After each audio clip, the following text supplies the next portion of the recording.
Respected President, the CFO, the CEO, the Chief Guest, the FPCGI Board, the PCG Board, the distinguished faculty and devoted staff, and the CITC students, fellow graduates, and all the invites, greetings to you in the name of our Lord Jesus Christ.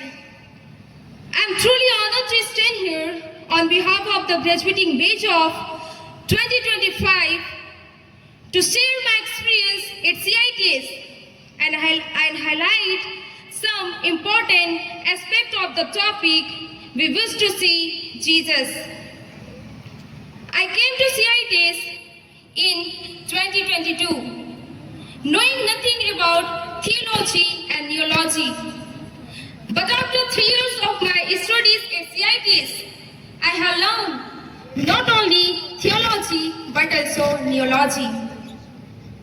For this opportunity, I would like to thank God and CITS family for grooming and guiding me to walk in the path of righteousness. My heart is filled with gratitude, awe and joy. 3 years of my stay at CITS have been a tremendous journey of learning new things. My time at CITS was not only time of academic study, but a season of spiritual growth, personal transformation, and preparation for ministry. Although I faced many challenges, learning English was difficult, and I often struggled to understand lectures or express my thoughts in class. Yet through the grace of God, I gradually gained confidence and improved academically.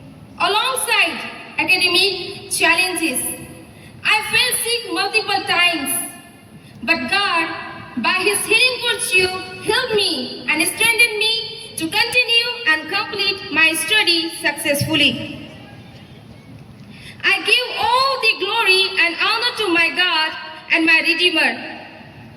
In short, let me tell you friends, when we are weak, God gives us strength.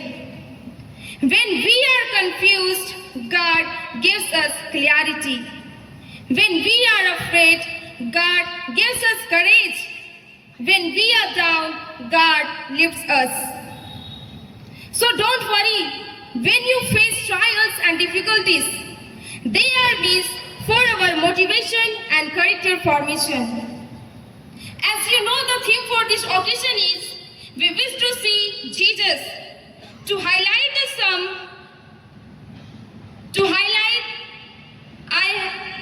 the theme, I have chosen the book of Revelation, chapter 22, verse 4. As my master text, the book of Revelation was written by Apostle John in about 70 to 90 AD.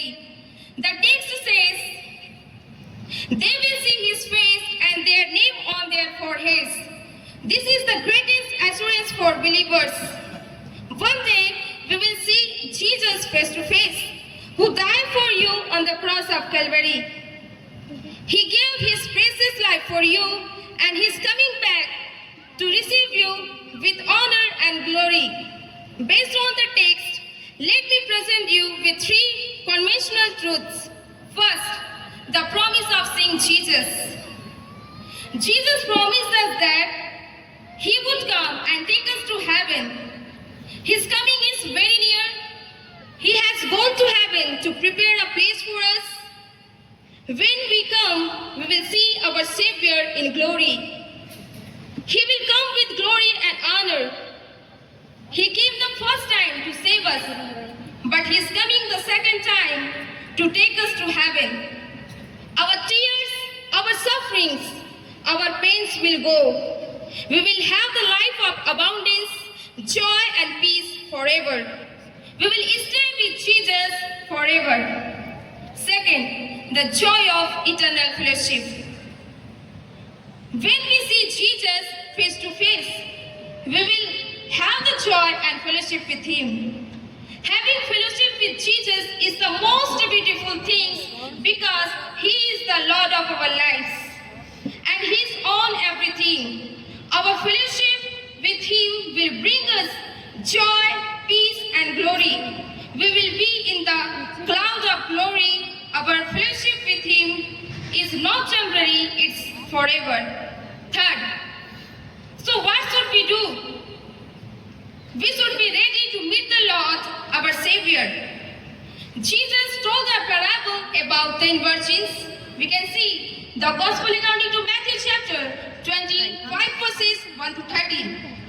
Waiting for the bridegroom, 5 were wise, they brought extra oil for their lamps. The other 5 were foolish and unprepared. When the bridegroom arrived early, the wise virgins were ready to join him at the wedding banquet. The foolish ones were left behind because they had to rush off by oil. We are like the virgins waiting for the bridegroom, Jesus. It means living purposefully, following His teaching, and loving others as He loves us. So 2 things we should primarily do. First, is stay connected to God through prayer and Bible reading and worship. Second, serve others and share God's love with those around you. As we continue to serve the Lord, let's not be discouraged when we face difficulty, challenges, and hardship. They are temporary. We have the hope of glory. We will meet our Lord very soon. For His coming soon, let's prepare, let's serve the Lord with all sincerity and humility. Heaven is waiting for us. We are going to meet our Lord and stay with the Lord in heaven forever. Amen. Thank you.